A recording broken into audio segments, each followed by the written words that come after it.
Del libro de los Hechos de los Apóstoles. El mismo día de la muerte de Esteban, se desató una violenta persecución contra la comunidad cristiana de Jerusalén.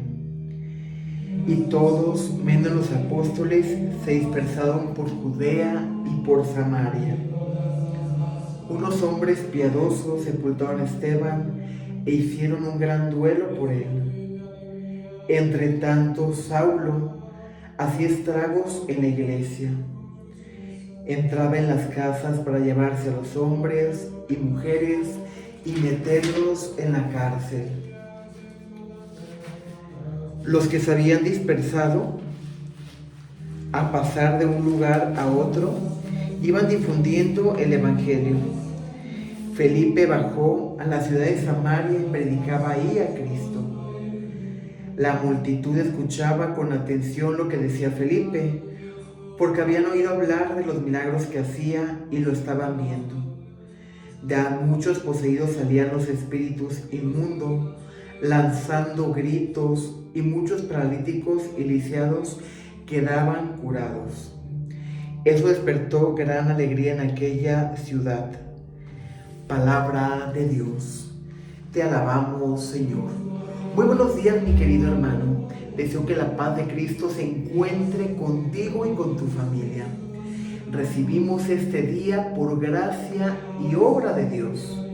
Y de esa manera vamos iniciando este día encomendándonos al Espíritu Santo, para que nos acompañe en este día, para que nos llene de fortaleza, de sabiduría, de entendimiento y podamos afrontar las adversidades que vienen en el día a día. Como nos enseñó Jesús, cada día tiene su propia dificultad, pero no desesperemos. Tengamos confianza plena que estando tomados de la mano de Dios, no hay nada que pueda sucedernos que no sea por su providencia, que no sea bajo su voluntad. Esteban dio testimonio de esto, predicó el evangelio, y el predicar y hablar con la verdad le costó el martirio, pero gozosamente extendió sus brazos y le pidió a Jesús: Jesús, recibe mi espíritu, no antes sin interceder por quienes le estaban dando muerte, pidiendo la justificación por medio de Jesucristo. Señor, no les tomes en cuenta este pecado, puesto que no saben lo que hacen.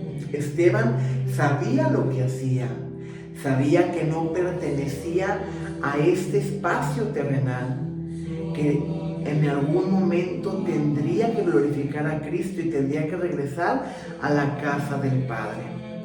Es por eso que gozosamente dice: recibe mi espíritu, aquí estoy, Señor, para hacer tu voluntad. Y precisamente la lectura de los Hechos de los Apóstoles da la continuidad a los hechos que sucedieron después de la muerte de Esteban. Como estas personas que también seguían a Esteban, se alimentaban de la palabra y también iban difundiendo la palabra de Dios, se dispersan, no sin antes dar cristiana sepultura y ofrecer un momento de duelo por Esteban. Ciertamente estaban tristes por haberlo visto morir, pero estaban confiando en la voluntad de Dios porque sabían que iban por el camino correcto. Y en ese ir predicando nos habla de Felipe, cómo Felipe seguía predicando con gran entusiasmo.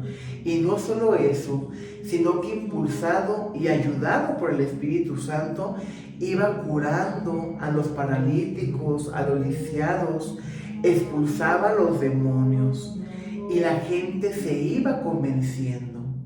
Sin embargo, era algo que tenía a Saulo totalmente enojado, totalmente cegado, porque no únicamente buscaba quien estuviera predicando de manera pública, sino que simplemente investigaba quienes eran cristianos, quienes seguían a Cristo, iban a sus casas, los sacaban, y no creas, hermano, que llegaban y los saludaban, hola, ¿cómo estás? Los sacaban a golpes y los llevaban a la cárcel para de esa manera amenazarlos y desistieran de seguir a Cristo.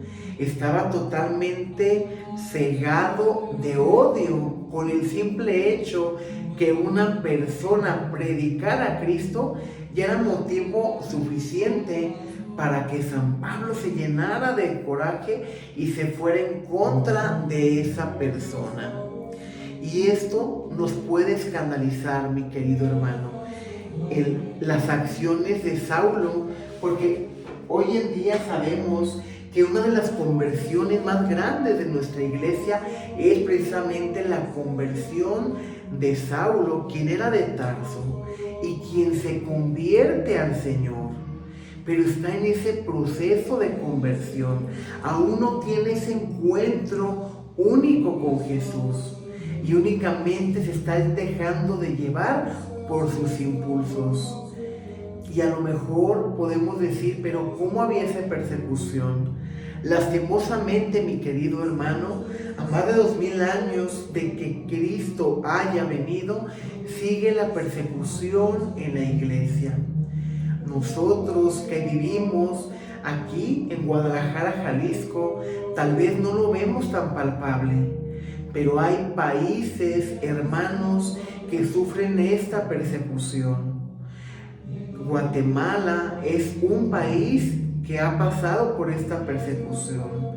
Hace 2 años, nuestro país hermano de Nicaragua, como el obispo fue llevado a prisión, le dan una sentencia de más de 20 años y le decían que se desistiera y lo dejaban salir del país. Y no solamente lo apresaron a él, sino también a sacerdotes y a laicos, porque estaba una persecución directa con la Iglesia Católica. Y en muchos países del mundo esta persecución se va en contra de religiosos, religiosas, de misioneros. La persecución no ha terminado. Sin embargo, estas personas consagradas, religiosos, religiosas, laicos que se consagran en misiones, tienen algo muy claro, que su lugar no está en este mundo, y atienden al llamado de Jesús. Vayan por todo el mundo y prediquen el Evangelio en todos los rincones de la tierra, a toda criatura, a chicos, a grandes, a jóvenes, a ancianos, a todos, porque la misericordia de Dios es para todos.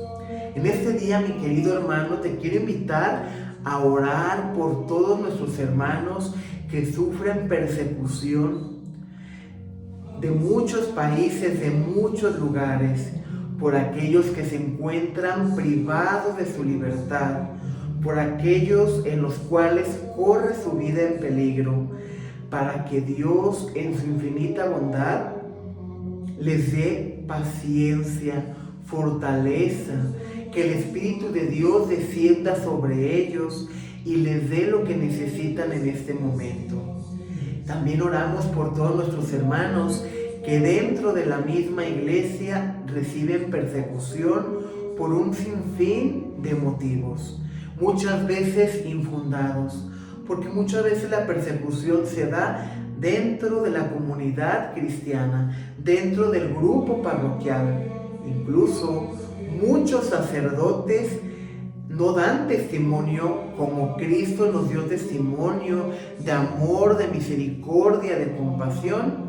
Y también hay sacerdotes, también hay miembros de la comunidad que también estamos en persecución y queremos apartar a los que creemos que no son dignos, olvidando que tal vez nosotros somos menos dignos y más pecadores que aquellos que consideramos que no son dignos, que aquellos que consideramos pecadores.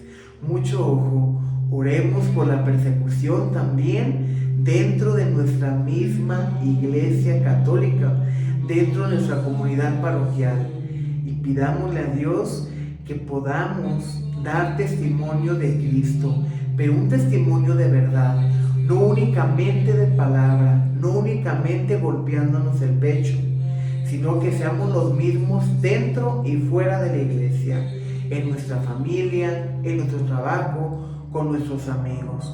Que toda la persona que se encuentre en nuestro camino verdaderamente vea la manifestación de Dios en nuestra vida por medio de nuestros actos de misericordia y de caridad para con el otro.